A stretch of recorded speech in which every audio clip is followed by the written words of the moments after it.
So I really liked The Flash. It was a good, solid movie. And, there were a lot of things that I really liked about it. But there were also some things that I wanted to talk about in my first review that were definitely spoilers. And I hate doing spoilers before a movie is out or on the first day of a movie when it's released so that it, I don't know, ruins other people's experiences or shapes how they think about the film. But it's now been out a couple days. We're at the end of the weekend, and I think everybody who really wanted to go see the movie has probably seen it. So beware spoilers. I'm definitely going to spoil the heck out of the movie.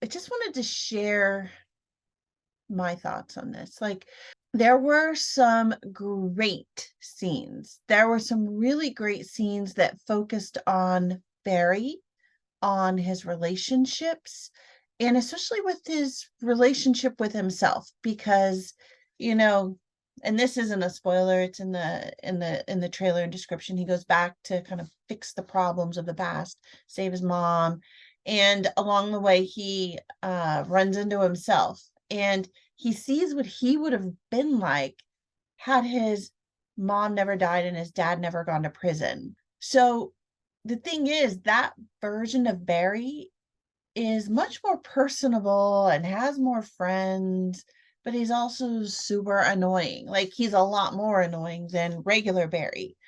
But there's also something more charming about him and more like, I don't know, easier going about him that makes you kind of like him anyway.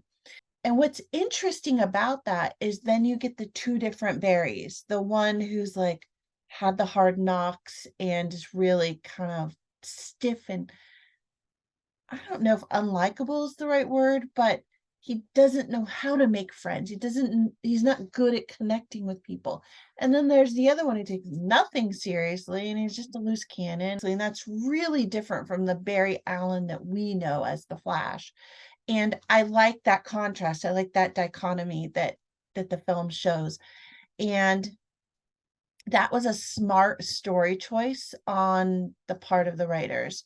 There are other smart story choices as well, like the some of the relationship connections with his mom and his dad that kind of push him to make certain decisions or push him to feel a certain thing, and then the audience feels that as well. Some other story things that really worked well were how they switched up the characters. So Barry went back in time. He didn't just change his timeline. He like basically maybe created the multiverse in so doing. And as a result, everybody is different. He's not in his own timeline anymore. He's changed things. And so the Batman is different, Superman is different, Aquaman, all of it. Anyone that we knew previously is now different. And that's exciting to me because you suddenly open up the window to possibility. And Supergirl, oh my gosh, she did such a great job with Kara. And I really loved her. And I hope they find a way to bring her back because she was a fantastic Supergirl and we need more of her. Um, some of the things that I thought were exceptionally well done was the multiverse ending, where they had all these different multiverses starting to come together. And yes, it was a little bit reminiscent of kind of the Marvel multiverse thing with Spider-Man.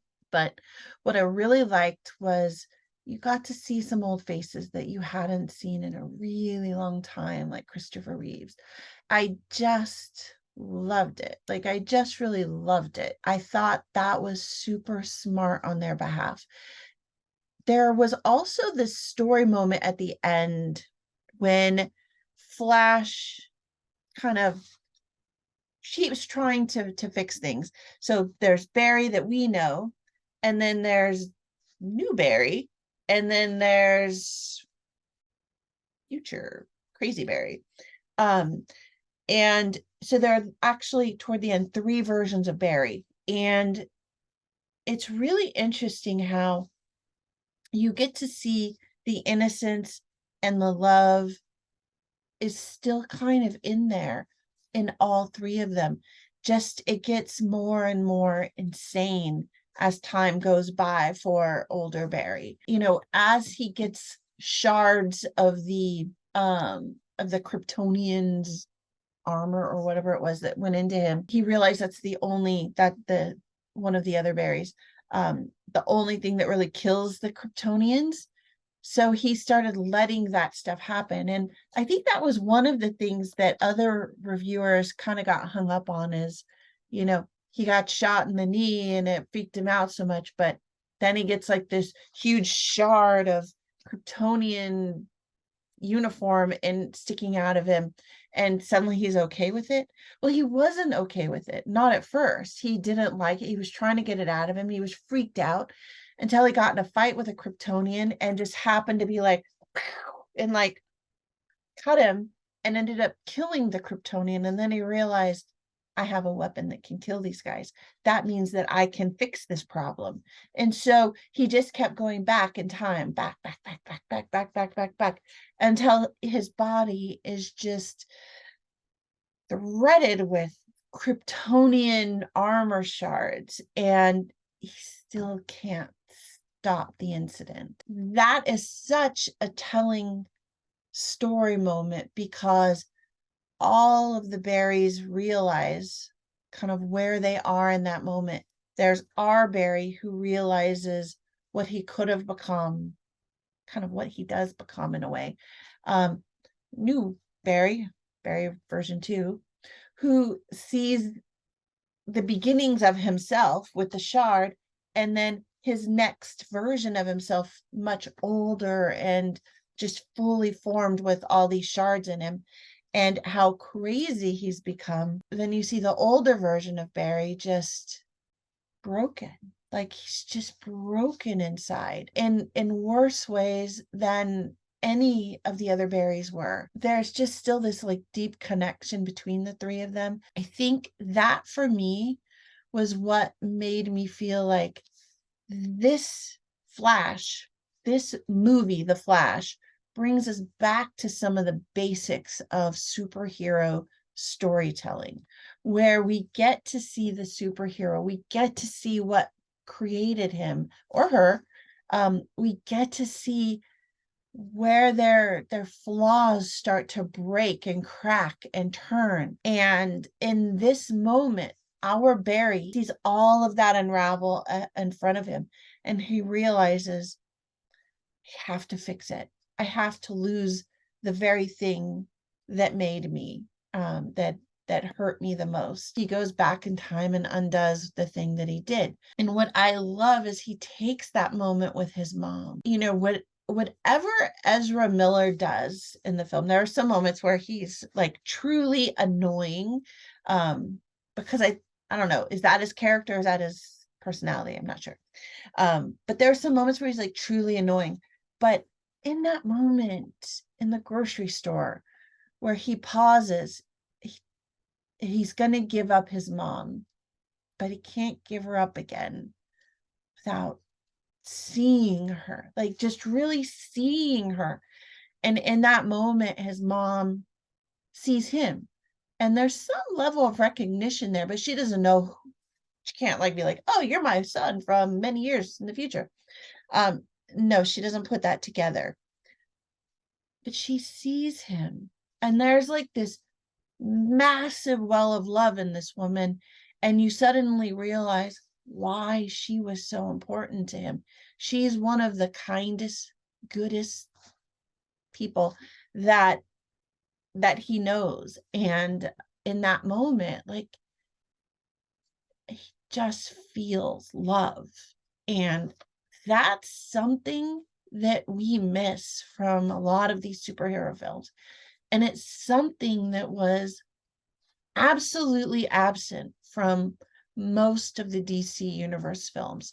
And until this one, I mean, there might be some humor, there might be some other things, but there is this moment of genuine emotion on the screen that translates out to the audience. I think that if people go into the movie kind of with these negative feelings about the film, or listening to these negative reviews like the CGI is crap, the story, blah, blah, blah, all of that.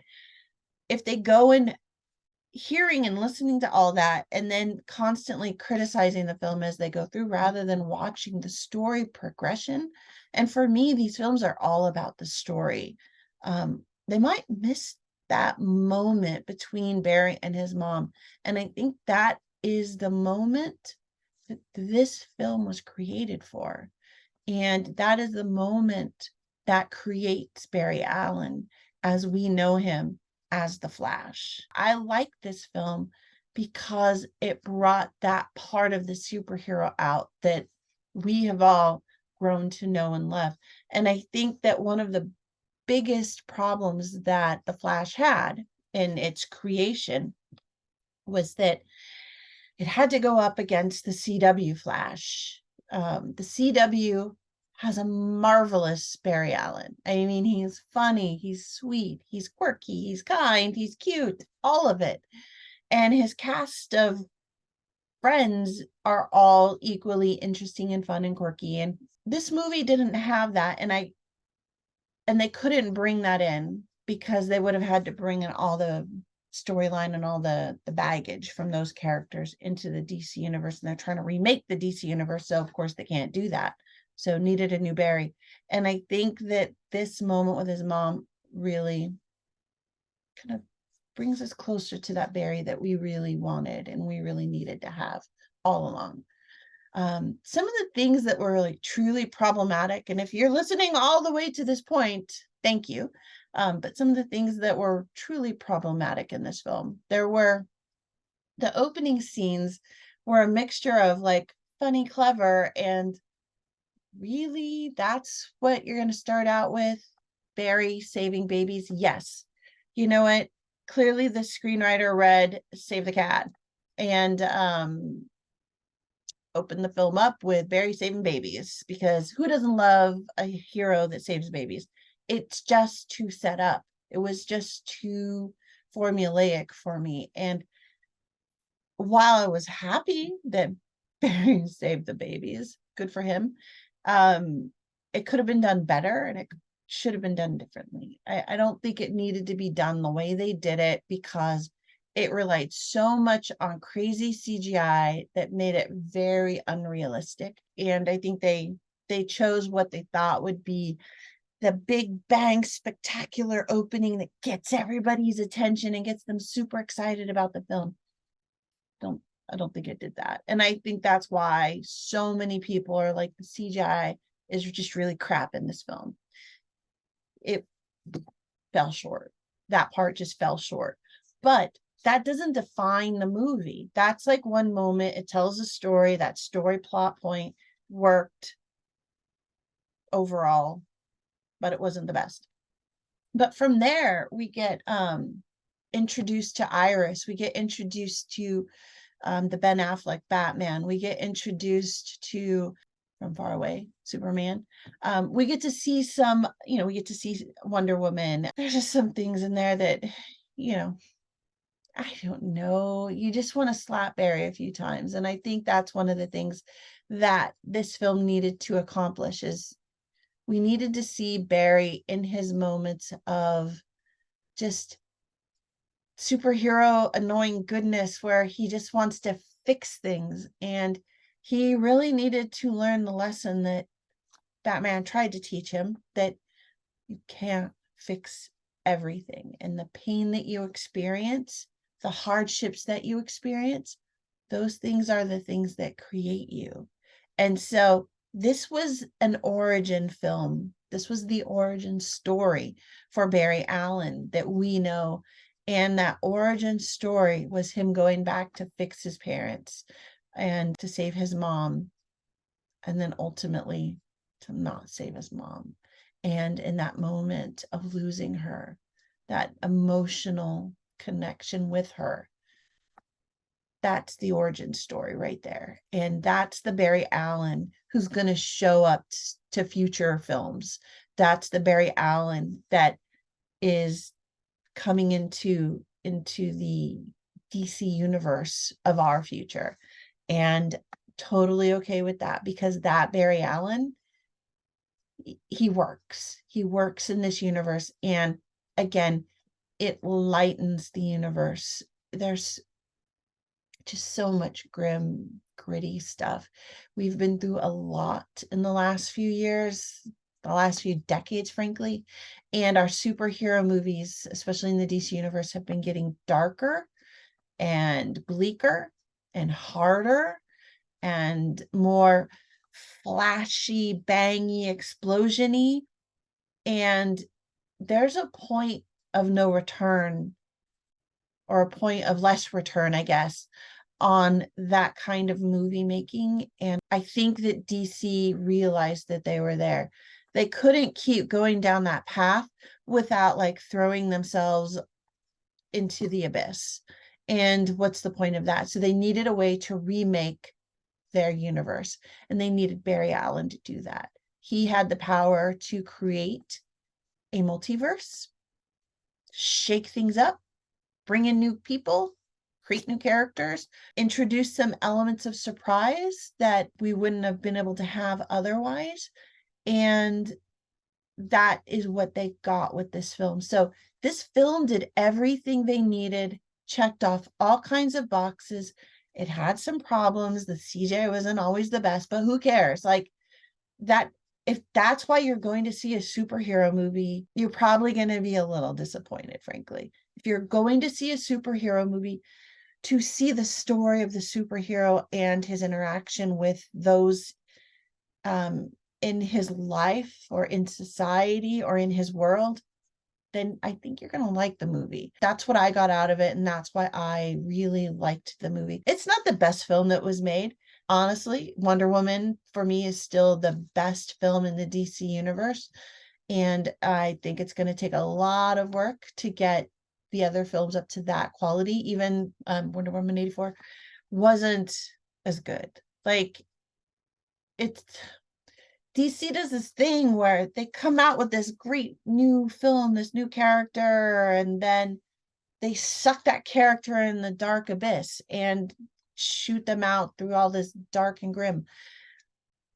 Better to have stories that make sense and are manageable than these universe destroying stories with aliens and evil creatures and beings that require just untold power to beat, and in the process destroy half the world and or cities or millions of lives in the process.